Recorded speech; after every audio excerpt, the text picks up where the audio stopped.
Welcome to the Indiana 4-H Clover Call podcast, where our goal is to share information about the people and programs that make the Indiana 4-H Youth Development Program such an important part of our communities.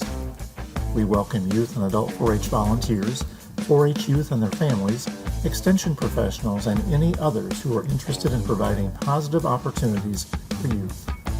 We thank you for joining us for this episode, which begins now. Hello, my name is JP Petrowski. I am the 4-H educator up in Huntington County. And today on this Clover call, we will be hearing from our Adult and Youth Award of Excellence winners in the 4-H Science Programming for 2020. Our 4-H youth winners were Josiah George and Joe Riffle. And our adult winners were Patty Breslin and Rahul Sakar. I am going to start to talk with our youth recipients, and I'm going to start with Josiah George. And how are you doing today? Doing good, thank you. Good. So what made you actually get involved with the 4-H program? Well, it started in middle school. Angie had a science club that I went to when they started it. And I thought that was super fun. So I decided that I wanted to pursue what they were doing there. And so I asked Angie if I could sign up for the 4-H because I know Joe was in it himself. We were pretty good friends. So that's cool. So then how long have you actually been within the 4-H program? I've been in it 6 years now. Yep. Oh, cool. And what are all the projects that you're actually doing? I did Fluid Power Challenge 3 years. And then I did some of the VEX robotics, and I think that's, and a couple other student teacher where we went and taught at the middle school. Okay. I think 2 years. Nice. So what all have you done in terms to receive this award and under the science with programming and everything? And how has your county and your community reacted to it? We went up to, I believe, Washington, D.C., and we did coding there. We took a class there, and then there was another camp we went to, and we taught a little bit there. And the community was really good about that. They seemed to really enjoy that, and it was really fun, actually. Cool. So what's one thing that the 4-H program taught you? One thing it really taught me was teamwork and team building, because there was a lot of competitions we went to, and you had to work together really good, and you had to understand what you were doing, and you had a job to play as a team, and it was a lot of fun there. Good. Very good. So what is something that you would tell youth or adults, parents who might be interested in the 4-H program but hasn't really heard much about it? I'd tell them it's a great opportunity to learn a lot of new skills. It's a great place to meet new people. It's just a good community to be in, and that it's something you should definitely look into and try and get into yourself. Awesome. And then just a fun question, just to kind of wrap it up, is what's one thing that you're going to be looking forward to for this new year of 2021? Really looking forward to getting back to school, normal school, and actually being able to see people again, and having some more 4-H meetings in person. That'd be pretty nice. Yeah, 2020 was just kind of a different year for everybody, and hopefully we can get through it this year of 2021. Okay, so next I want to talk with Joe Riffle, who is also one of the winners of this Award of Excellence winner with for the 4-H Science Programming. Okay, so what made you get involved with the 4-H program? My mom has worked with Purdue for a very long time and is still working for them, and they're very closely affiliated with 4-H, and the extension office is a big deal to do with our fair in our county. So that's how I got involved with it. Awesome. So then how long have you been in the 4-H program? This will be my 9th year. Yeah. So this will be my 9th year in 4-H.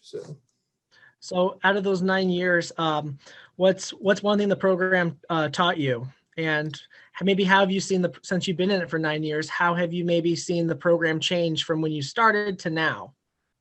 So the stuff that it's taught me is I've had a lot more leadership opportunities, like with teams as teachers and stuff like that. And it's taught me, I've met a lot of good, good people through it, and I've done a lot of stuff like teams as teachers, and I did also the fluid power challenge and maker spaces, and I've had a lot of good experiences through those, and it's changed because there's just been a lot more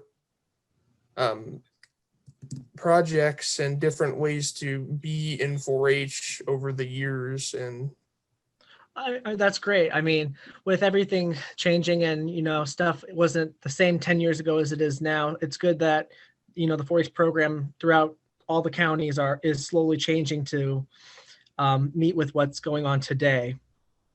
So what's something that you would tell any youth, the second, third graders and adults and their parents who might be interested in joining the 4-H program, but really haven't heard much about it? That 4-H has a lot of helpful attributes it can teach people, and you can kind of choose how much you want to be involved in it. Like you can be super involved, or you can just take a few projects to the fair, and you'll still get experiences that you need throughout life by just doing stuff like that. And then what did you do in terms to get to qualify for and receive this award of excellence for the 4-H science programming? Basically everything Josiah did, as I already mentioned. I did the fluid power for 3 years. I did science club at my school, and I don't remember how long that went on for, but that was a while. I've done maker spaces. I did teens as teachers. I did an event in DC that was sponsored by Google. So we taught with them and had a workshop with them. So a lot of cool experiences. Good. And then what's one thing that you are looking for this new year of 2021? Having the fair actually happen because I missed it last year. I missed doing it. So it'll happen like more in person than just like fully online, basically. Yeah, that was a big struggle that a lot of counties were trying to face to whether, chance to do it in person or go virtual. Well, thank you so much. Next, I'm going to talk with the adult winners, and I'm going to start with Patty Breslin from Hendricks County. Hello. Hi. So what made you get involved with the 4-H program? I actually was a member of 4-H when I was younger for a few years. And then my daughter joined 4-H because a couple friends were in 4-H. And I volunteered to be a co-leader of our club. And then our county 4-H educator sent out an email a few years ago looking for somebody to help volunteer with STEM. And I've always loved science and math. And I thought that might be a good fit for me. So that's how I got involved in the STEM activities. Great. So then how long actually have you been involved with the 4-H program then? As a club leader, I think about 8 years. My daughter was a 9-year member, and she now goes to Purdue. And with the STEM program, I think I figured 2.5 years. Okay. Doing things. So how have you seen the 4-H program change over the years? Maybe like as a club leader role? In the club, our club has been kind of interesting. It's actually transitioned. We have a lot fewer high school members, and we've gotten a lot more younger members just in the evolution of our club, which has been kind of fun because we've been able to see some of the younger kids grow really quickly into leadership roles. And that's been a lot of fun to push them and kind of make them take on leading the club. Yeah, it's really nice to see how the kids evolve over the years too. So then what has the program kind of taught you over the years too, both maybe when you were in 4-H and kind of now as a club leader? I think the really big thing about 4-H is it teaches young people to explore new things. And the reason I really like 4-H is because, and what I always tell kids and youth is that it gives you exposure to youth from all different age groups. And I think that's how it differentiates from a lot of other student and youth organizations, is younger people that are in elementary school are exposed to kids all the way through high school. And they join together for meetings and activities. And I think that's a great opportunity. And then they also get leadership opportunities, which is not really something very many kids get through school and some of the other activities. So I know that some club leaders are a little intimidated with STEM being an area where they are supposed to kind of help with the youth. So what kind of made you really want to get involved with that area? And what could you maybe tell some of these other leaders that are kind of hesitant about taking on that STEM challenge or group area? One of the things Raul and I have worked on is we've actually taken a lot of our makerspace items and we've tried to create club kits so that a club leader could just come in, check out a kit, and take it to their club meeting. I did a test run of it with our club with 4 different activities. And what I really tried to communicate with the leaders is just take the kit and give it to the kids and they'll run with it. You don't have to do a lot. And they love exploring and they just take the lead. And so there isn't a whole lot the leader needs to do. Awesome. So where do you kind of see the 4-H program going in the future? I mean, even though COVID's happened and everything, but kind of in the future from now. One of the neat things I see, at least in our club and even more in STEM too, is more community involvement and more community service. We're starting to see a lot more of that. I loved what Joe and Josiah said about the teens as teachers. Our county has struggled trying to get kids interested in that, but I really think we're going to be pushing hard to get more of that involved, give them an opportunity to lead activities. So I really like to see more of that in the future. Yeah, I think the 4-H program is very good about putting kids in that leadership role that a lot of other areas don't really touch base on. I think the 4-H program touches really good on it. So what is something you would tell the youth and adults and parents who haven't really heard much about the 4-H program, but have thought about joining, but maybe they don't because, they don't have animals or something like that? Being involved in the STEM part of it, I think 4-H is a great way to explore a lot of different interests. You work at your own pace, but 4-H provides a lot of resources. I also laud 4-H because of the opportunities for leadership, as I said, and competition, as the boys mentioned, and also being able to meet people from all around the county and the state, and they even had an opportunity to go nationally. And so I think that's a great aspect of 4-H.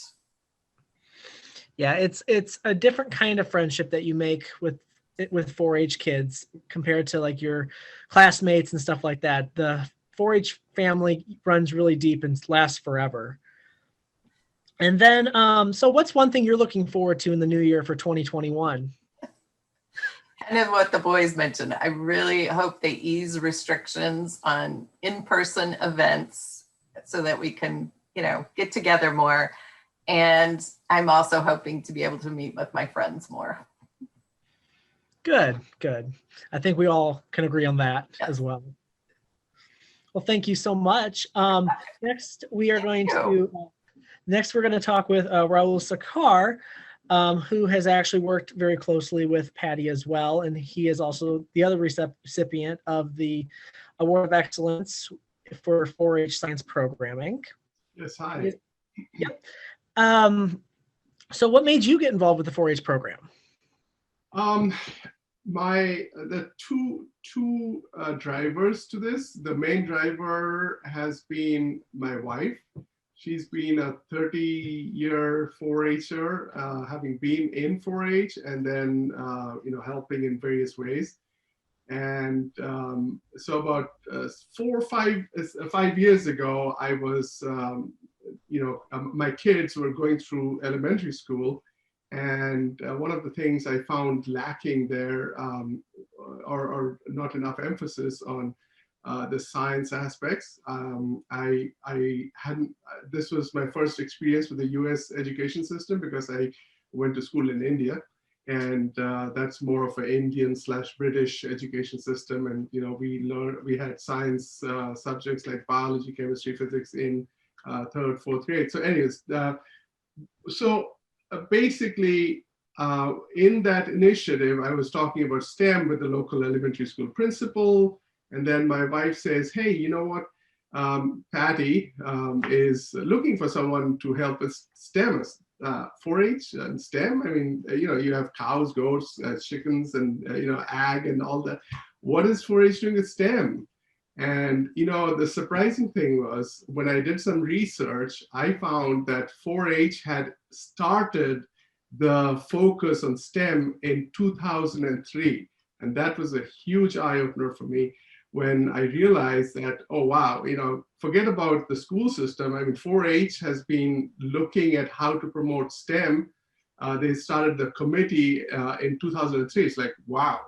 So I got in touch with Patty. And so that was my second driver is, trying to help, a community-based effort to propagate the STEM education, which is vital.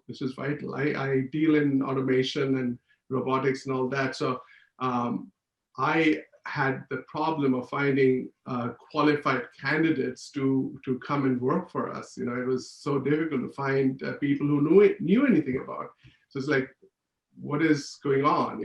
Kids need to be more exposed to STEM and manufacturing, and the fact that it's not something that is dirty and dull and dangerous. It's actually a very different manufacturing world out there, and technology has come a long ways.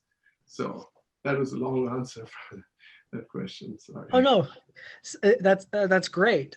So you said you were with the 4-H program for about 5 or 6 years. So how in that time have you seen it change? Well, actually, I've been going to 4-H events and all this for probably 15 years, ever since I've known my wife.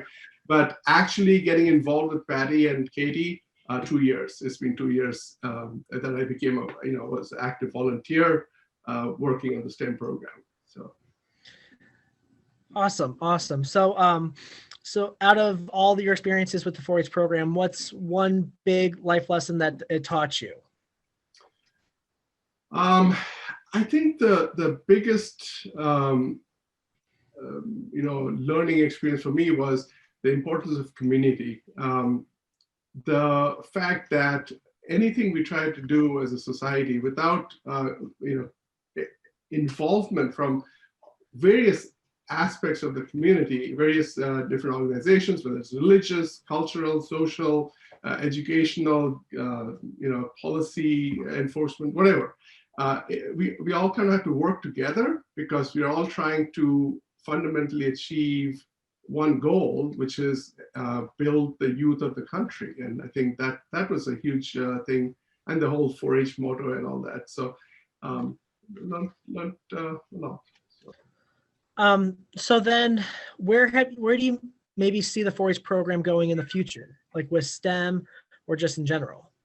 I can see, I think the biggest area that I can see 4-H expanding into, especially in the STEM area, is into the inner cities. I mean, 4-H has been very ag-based and rural, and it has not made those inroads. Like if I talk to people in the cities here, like our Avon Township or Indianapolis, they haven't really heard of, they've heard of 4-H, but not very familiar with what happens. So when they hear that 4-H has EV6 robots and all sorts of robotic kits and things like that, their eyes open wide, and it's like, whoa, really? I didn't know that. So I think I see with the 4-H STEM initiative, and especially what we are trying to do is reach out to the community, to the schools, to minority communities, and try to propagate the STEM education and practice. I can see 4-H making inroads away from, or extending the reach of 4-H, so to speak. Yeah, that's something that we all strive to try to get that mindset of everybody in the cities, that 4-H is much more than just livestock. There's a lot more projects and more opportunities within the program. Oh, yes, absolutely. So then what is something you would tell youth and adults who might be interested in joining the 4-H program who really haven't heard much about it? That it's a perfect segue right there. It's not all about ag. There's photography, there's electricity, there's magnetism, there's woodworking, there's all sorts of, crafts and STEM and robotics. All, it's more than just ag-based initiatives. So ag is definitely important, and and technology has come into ag in a huge way. I think ag has been leading technology in some ways over other streams, right? So if you think of all the autonomous, crop harvesting and milking parlors that are fully automated, it's crazy. I mean, the world is changing every day as we, speak. So then, what is one thing you are looking forward to for the new year in 2021? Being able to travel freely. I love to travel, and that's one of the things that has been a big drawback. So I think we can all agree on that one. Yeah. Yeah. Well, I just want to announce that if you're wanting to apply for any of these awards, make sure that you check out the state 4-H website, the Indiana 4-H website is what I should say, and look under the volunteer tab. And I just want to thank the four of you so much for setting time aside to talk with me and to let all the listeners know about what the 4-H program offers, what has taught you individually, and just in general what this program can actually become. And I want to also thank you that without your time and effort and support, the 4-H program would not be anywhere it is today without you, the volunteers, and you as the 4-H participants with our youth.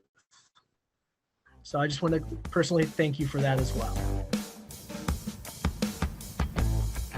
Interested in learning more about Indiana 4-H? We invite you to visit our website, extension.purdue.edu/4H, or contact your local Purdue Extension office and ask for the 4-H Youth Development Extension Educator. Be sure to subscribe to this podcast so you won't miss an episode. We look forward to joining you again on the next Indiana 4-H Clover Call.